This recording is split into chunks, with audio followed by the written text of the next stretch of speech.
It's $28. I have a locksmith pick the lock. It's not that big of an expense. It's the same reason why we always rekey the property every single time a new tenant moves in now.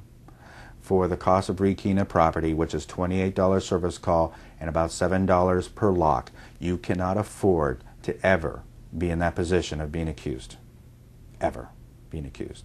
That we came home, that the $2,200 in cash are missing, there's no signs of entry in the property, and it must have been you or the owner. So we don't keep keys anymore. Steve, my property is sitting vacant, the tenants moved out, and repairs are needed. Who pays for them? You do. It is yours. Now, that's with the understanding, of course, that these repairs were not caused by somebody else. So, of course, part of my job would be when the tenant moves out, I'm going to repeat the process of the move-in. I'm going to meet him at the property. I'm going to go through the property, document the condition of the property. If there are repairs that the tenant is not responsible for, the tenant should be responsible and the repair should be made. If there is damage done to the house due to neglect, then the tenant should be charged, either the full amount or proration of the amount. If the grass needs to be reseeded or the yard needs to be cut, that all has to be done. That will be done. But there are certain things that are going to have to be your responsibility, Gene. Paint is wear and tear. And I know that if you've been living in your own home for quite a while, you may have not painted for 7 or 8 years. Now, if you go home tonight and move your couch and take down a couple paintings, you will find that your house needs to be painted. But when tenants are moving in and out every year and a half to 2 years, occasionally it's going to have to be painted. Paint is wear and tear. The only part of paint that I can charge your tenant for is they punch a wall, they gouge a wall, they write on the wall with crayon. That I can charge for. But nail holes, scuff marks, those are all normal wear and tear.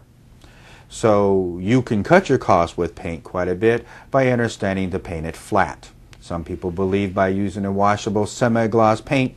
Of course, now I'm not talking the bathrooms and in the kitchens, that's semi-gloss, but in the rest of the house makes it washable, and that in the by far in the long run it's going to be cheaper. And if you're living in this house for 10 years, you're right. Okay, if the kid writes on the wall, you can wash it off. But semi-gloss paint doesn't touch up very well. So if I remove the painting and I have to patch the hole, typically with semi-gloss you're going to see the patch. Where if it's a flat paint job and I have additional paint, for probably the first 18 months to 2 years, I could probably go in there with a brush and just touch it up. Now, typically within 18 months to 2 years or more, then the paint's not necessarily going to match very well, at which time I can have a painter water the paint down, put it through a spray gun, and do what we call a fog coat, which is typically, how can you make this house look passable? But typically after that, you're going to have to paint the house. You just given one precaution an investor can take in making sure he makes money in his investment by the proper paint that he chooses. What else can an investor do at the front end to make it more profitable? Well, in part of it, for instance, use an example of paint. Your favorite color may be blue or green, but it's not everybody else's. If you pick neutral colors, neutral tones, it may not be as flamboyant as you want, but it will fit everybody's furniture. Beige will work for everything. So you have to understand, again, it's a business, and even though your favorite color may be forest green, by making it forest green, you are not making your life any better, and you're making your available market much smaller than it had to be. By doing those kind of things and picking the more neutral colors, you can help yourself. Because what most investors don't understand, if you take the home you live in, Gene, and you don't spend any major money on carpets and paints and just live in this house, your house is going to accumulate from $600 a year to $800 a year in accumulated wear and tear. And owners have a tendency to want to blame that on your last tenant. So if I've been renting your house for 8 years, by that time I'm probably going to need a paint job on the outside, probably a paint job on the inside. I probably could replace all the floor coverings and all the window coverings. And that will probably run you $6,000 to $8,000. Okay, by choosing the correct type of paint, I can help ensure profit on my investment. What about carpeting? Same idea? Well, if I have a choice, I want beige. I'm not really crazy about white. White is a full-time job, and most people who pick white carpet never intended of renting their house in the first place.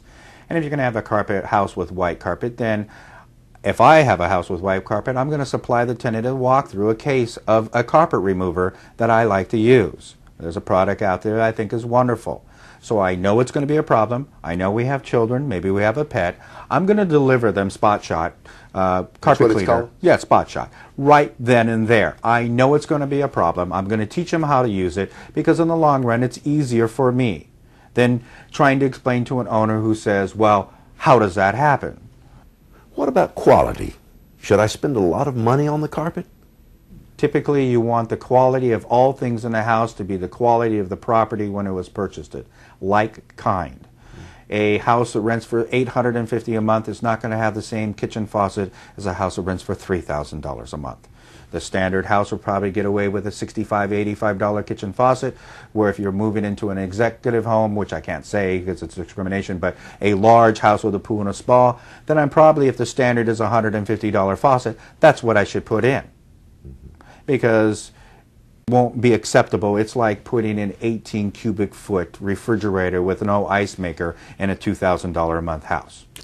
So, how do you know the right amount to spend? How do you know whether it's too much or too little? If your idea is to fix up this house and keep it for another year or so and sell it, then you have to put in the quality of materials that will attract the type of buyer you're looking for. Correct? So if you put bare minimum grade carpet, but you want to sell a property for $250,000, I don't think the carpet's going to go.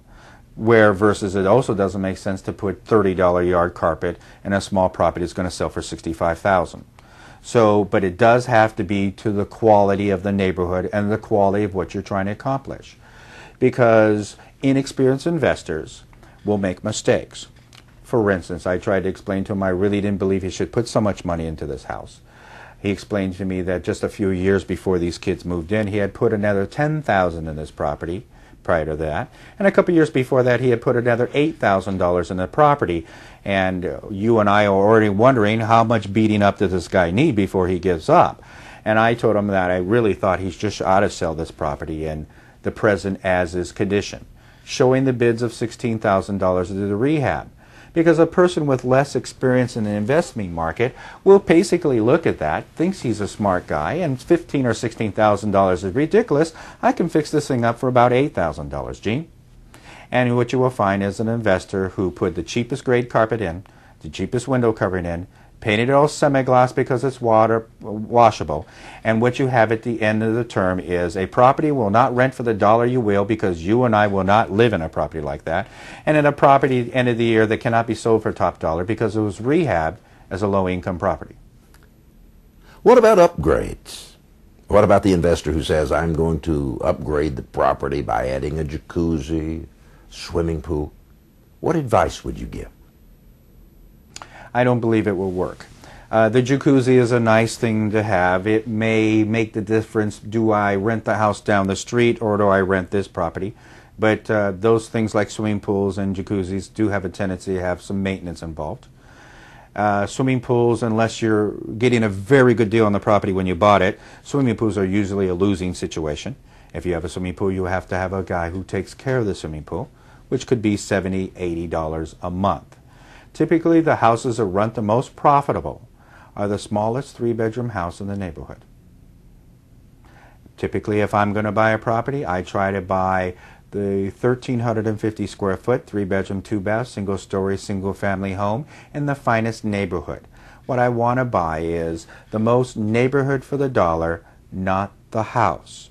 Typically, people make the mistake. They take their emotions, and they're looking at the property based on what they would like. So they have a choice of a 2,000 square foot house on the outside of town that gives me the most house for the dollar. But what they'll find is that property will sell for the same amount as the 1,300 square foot house in the prime location. Those properties will rent for the same amount of money, Gene. Right. You buy the neighborhood? I buy the highest quality neighborhood for the dollar, not the house. Okay, so we all know down the line, is Newport Beach going to get any cheaper? Is Marina Del Rey going to get any cheaper?